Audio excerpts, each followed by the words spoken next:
Porque como eu falei pra você, quando eu abro o meu Instagram eu vejo a mensagem de um cara que foi tocado pelo que eu falei. Já vale. Pô, Vilela, sabe? Eu acho bacana isso daí, eu gosto disso de exemplo. O que eu sempre tive na minha família foi exemplo. Minha mãe e meu pai nunca precisaram falar um A pra mim, Vilela. A postura deles já me falava que eu tava errado. Eu era um moleque arteiro? Era. Eu ia lá fazer uma bagunça, por exemplo, coisas da infância, né, que a gente faz. Pô, minha mãe, através da postura dela, eu já percebia que eu tava errado. Então, são épocas assim, eu cresci num ambiente onde eu sempre tive um bom discernimento entre o certo e o errado. E através do exemplo que eu tive dentro de casa, eu acho que eu acabei cultivando isso daí, sabe? Entendi que se a gente busca sempre fazer o certo, mesmo que a gente não queira realmente fazer aquilo, porque o ser humano é complicado, né? A gente faz, é aquele negócio. O que é certo pra você pode não ser certo pra mim. Eu não quero fazer o que é certo pra mim ou certo pra você. O que tem que ser feito é o que é certo pra todos, ou pra maioria. Pra mim é assim, a gente tem que pensar em coletividade. O pensamento individualista, ele é bom até um certo ponto. À medida que isso fica muito extrapolante na sua vida, você passa a virar um cara egoísta, você passa a ser um cara que toma decisões só favorecendo o seu lado, e a chance de você se corromper através disso é alta. Agora, se eu sou um cara que eu tenho um pensamento mais coletivista, ou seja, eu penso mais no coletivo, eu penso nos demais, e tento tomar sempre uma decisão certa, não porque ela só vai me beneficiar, mas vai beneficiar outras pessoas também, aí sim o progresso vem, cara. Eu acredito nisso, entende? Inclusive, isso poderia até criar um alicerce disso com a situação do nosso país, agora envolvendo política, que é um assunto que eu gosto muito também. Se a gente vivesse num país sério, onde, em primeiro lugar, o povo deixasse de ser menos hipócrita e passasse a acertar mais nas coisas deles, pessoais, do dia a dia deles, nós viveríamos já num país melhor. Por quê? Porque as pessoas, quando elas fazem o que é certo, não só para elas, mas certo para os outros também, isso gera uma energia. Isso daí gera um efeito dominó. Se eu faço o que é certo pra mim e pros outros aqui hoje, você, ele, a minha namorada, qualquer pessoa que esteja próxima de mim que absorveu o exemplo, ela vai fazer isso também. Isso vai sendo reproduzido e vai contagiando outras pessoas. Se a gente vivesse num país onde a dinâmica fosse essa, onde fosse o certo pelo certo, não importa se aquilo vai ser certo pra mim ou certo pro outro, mas vai ser certo pra todo mundo, isso sim, aí a gente viveria num país melhor. Por quê? Porque a sociedade poderia escolher melhor um governante pro nosso país, que também fosse diretamente alicerçado nessas ideias que eu tô falando aqui. Um cara de postura, de boa índole, de caráter, entende? Então, quando eu faço uma reflexão geral da situação que a gente tá aqui no Brasil, eu percebo que é por conta de mínimos detalhes que são fáceis de serem ajustados que acabam levando a gente pro fracasso. E se a gente ajustasse esses detalhes, se o povo começasse a estabelecer um pouco mais de critério sobre as coisas, pensasse um pouco melhor sobre as coisas, não perdesse tanto tempo com abobrinhas, porque hoje em dia a gente é bombardeado pela mídia com um monte de abobrinha. Total. Tem muita coisa que desvia a gente do caminho, Vilela. TikTok, Instagram. Essas ferramentas são boas para você passar informações boas, coisas que envolvem seu trabalho, por exemplo. Isso aí é bacana. Mas o tanto de informação imunda que tem nisso, e que acaba fazendo você perder tempo, você vira um procrastinador. Inclusive, né, tem pessoas que são muito viciadas nisso. Não, pessoas não, a maioria hoje, né? É coisa que assim, eu tô andando na rua, eu tô dirigindo, a pessoa não sabe mais atravessar a rua. Ela vai atravessar a rua, ela tá assim, ó, Vilela. Ela não olha pro lado. Eu vejo isso quase todo dia, Vilela. O cara se atropelado. Eu simplesmente não entendo. E daí você dá uma buzinadinha, o cara até assusta e sai correndo. De repente você vai ser atropelado. Então, tipo assim, olha... Tem gente que cai em bueiro, cara, por causa do celular. Cara, cai em bueiro. Bueiro aberto. Você caiu em bueiro? Eu ia falar isso agora. O quê? Eu caí dentro do bueiro em Brasília. Só que ela não foi Ela por causa... caiu num bueiro em Brasília? Brasília é um bueiro já. Já tava lá. Tava no esgoto já, né? Complicado. Mas no caso dela foi porque...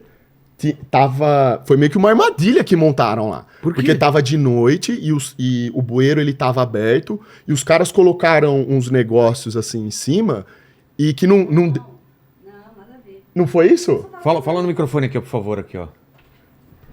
Nossa, eu falo pra todo mundo que eu caí no bueiro. Agora tarde demais. Eu tava caminhando assim, tava indo pro shopping em Brasília, aí era escuro assim, tava falando com a minha mãe, mexendo no celular, tudo, quando eu vi, caí lá dentro. Mas não tinha uns galhos em cima lá? Colocaram depois, pra ninguém cair depois, mais. Depois eu passei uma eu achei que outra eles tinham hora. colocado antes. Eu passei uma outra não se hora. machucou? Machuquei tudo a perna, ralei tudo, porque era meio cimento assim, sabe? Sei. Era como se fosse um bueiro no meio da calçada, sei lá. Nossa, Sei que eu enfiei que uma doideira, perna, a cara. outra, meu celular saiu voando. Nossa, foi horrível. Pô, os caras não prestam pra arrumar Sei um que bueiro, eu vai largar caí um no bueiro lá. cara, em Brasília. Mas tá vendo? Na calçada, velho. Andar mexendo no celular Pô, é velho. isso. Então. Aí, Ou aqui Vilela, em São Paulo, você tá ligado que o pessoal passa de bike e pega seu celular, né? passa. Ou a gente vivenciou, Não não, né? A gente foi lá na Pinacoteca, não foi? E eu fiquei impressionado, porque, cara, é um cenário patético. A molecada desce de bicicleta, os trombadinhas. No gás, é. Só que assim, Vilela, também o povo é complicado, né? A gente já vive num país que tá patético. A gente não tem ordem pras coisas, nada funciona direito, né? Só que assim, lá na frente da Pinacoteca tem uma placa desse tamanho falando assim, olha, não passa com o celular na rua. Bolsa, tem lá, tem um pipoqueiro lá do lado, tem uma placa do lado lá, não tire selfie, não use o celular, tem uma placa lá falando isso daí. O pessoal sabe que ali é um lugar perigoso, né? E é uma puta avenida que tem ali pra atravessar. Pô, o pessoal sai lá do outro lado da avenida, vem atravessando assim, ó. Putz. Eles já vêm assim, né? Aí quando a gente chegou, passou já um menino e pegou um celular de uma mulher. Sei. Só que os caras, eles ainda por cima fracassam, né? Ele acabou caindo da bicicleta, Ah, o ainda. moleque saiu correndo atrás dele, pegou o celular de volta e não conseguiu roubar.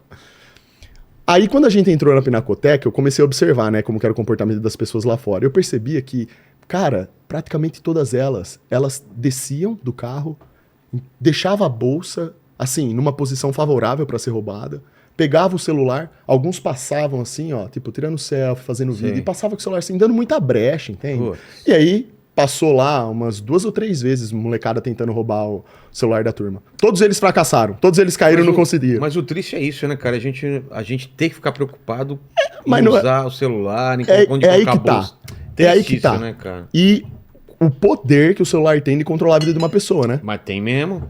Agora, o problema principal, a raiz, é essa daí que você falou. Você não tem tranquilidade pra atravessar uma rua com seu celular na mão. É, Tem noção do quão absurdo que é isso daí? exatamente. Essas coisas me incomodam, Vilela. Essas coisas me incomodam. Lá na minha live eu fico fazendo brincadeira ainda com a molecada, né? Falo que se eu fosse presidente do Brasil é 2 caminhos. Ou eu mudaria tudo isso aqui, eu ia fazer lá o... eu ia pegar todos os campeões, os melhores preparados, fazer um time de campeão mesmo pra governar isso daqui. E assim, é 2 caminhos, cara. Ou vão me matar, ou eu mudo tudo isso aqui, velho. Ô, Vilela, a situação do país é perfeitamente sanável, cara. Também acho, cara. O Brasil, ele é Se um alguém país... com vontade mesmo de fazer alguma coisa, velho. Ô, Vilela, o Brasil ele é um país que, se fosse mal administrado, hoje ele não é mal administrado, ele é não administrado. Ele não chega nem a ser mal administrado. Se fosse mal administrado, a gente estaria crescendo no patamar da China, cara. Porque a gente tem tudo aqui, Vilela. A gente tem potencial para se industrializar, a gente tem água potável, tem petróleo, a gente tem minério, a gente tem sol. Os países que são ricos lá da parte norte do mapa, o sol lá dos caras é fraco. Total. Você falou do Enéas. Você gosta do Enéas por quê, cara? O cara era Ah, eu gosto do Enéas porque, assim, primeiro que cara já... inteligente pra caramba. Sim, um cara inteligente, só que assim, você ser apenas um indivíduo inteligente não traz a mudança real. Você tem que ser um homem inteligente que adquire preparo na sua vida, só que em primeiro lugar você tem que ser um cara que busca a verdade. É isso daí que é o ponto visceral aqui para entender quem que foi o Dr. Enéas. O Dr. Enéas, além de ser um cara que era inteligente, estudava muito, ele tinha até um tipo de compulsividade pelo estudo, estudava sobre tudo e muito sobre tudo. Ele podia falar sobre praticamente qualquer área do saber humano, que ele saberia se comunicar a respeito daquilo, né? Deu aula em todos os níveis de ensino, né, do Brasil, formou médicos, mais de 20 mil, então deu aula para todo mundo. O cara era um educador, sabia formar pessoas e informar. Só que além disso, o principal do Dr. Enéas é que ele era um cara preocupado com a verdade. Ele era um cara que usava o conhecimento dele para tentar chegar na verdade, ou pelo menos próximo dela, e através disso, tentar trazer uma mudança que iria afetar positivamente a vida de todos. Porque de que adianta eu ser um cara que eu tenho vários currículos? Eu posso ter vários currículos, eu posso fazer várias universidades, mas qual é o impacto positivo que eu causo no mundo com aquele conhecimento que eu adquiri? Eu sou um cara que está em busca da verdade, ou eu estou em busca de informação? Porque informação a gente pode pegar de qualquer lugar. Agora, informação verdadeira, a gente tem uma boa conduta a ponto de querer, por exemplo, como o Dr. Enéas, chegar a perder o casamento dele, que a mulher dele quis se separar dele em 1994, porque quando ele começou a disputar as eleições em 98, imagina o que é um cara começar do zero, Vilela.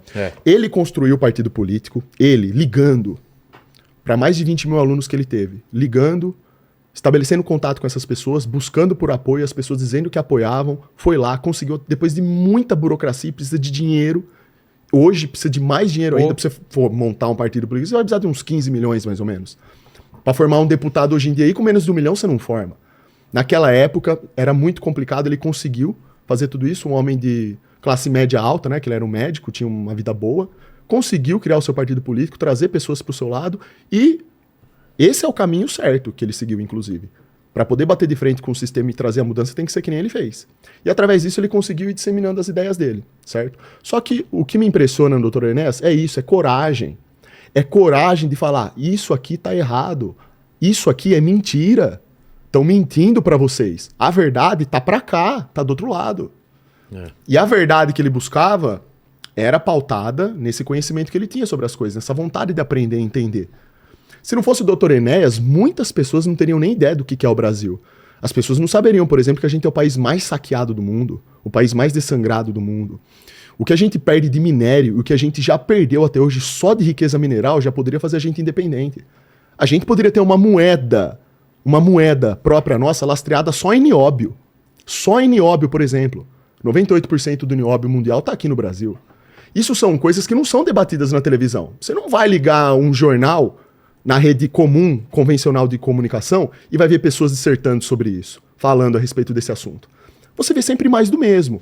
É falando de fulano político daqui, o político da esquerda, da direita, esse jogo aí, essas dançarinas aí, que no final das contas não muda nada, nunca trouxe mudança pro povo. Pelo contrário, só piora. Tudo só piora. E qualquer pessoa minimamente lúcida que olha pro cenário nacional percebe que a situação do país só piora. Não interessa se quem tá no poder é de esquerda ou direita. Então, a minha admiração em relação ao Dr. Enéas é justamente isso. Eu gosto, Vilela, de qualquer pessoa que tem personalidade e capacidade de lutar contra aquilo que tá errado. Pessoas assim, eu acredito que são as pessoas que trazem a diferença pro mundo. Sabe? Então...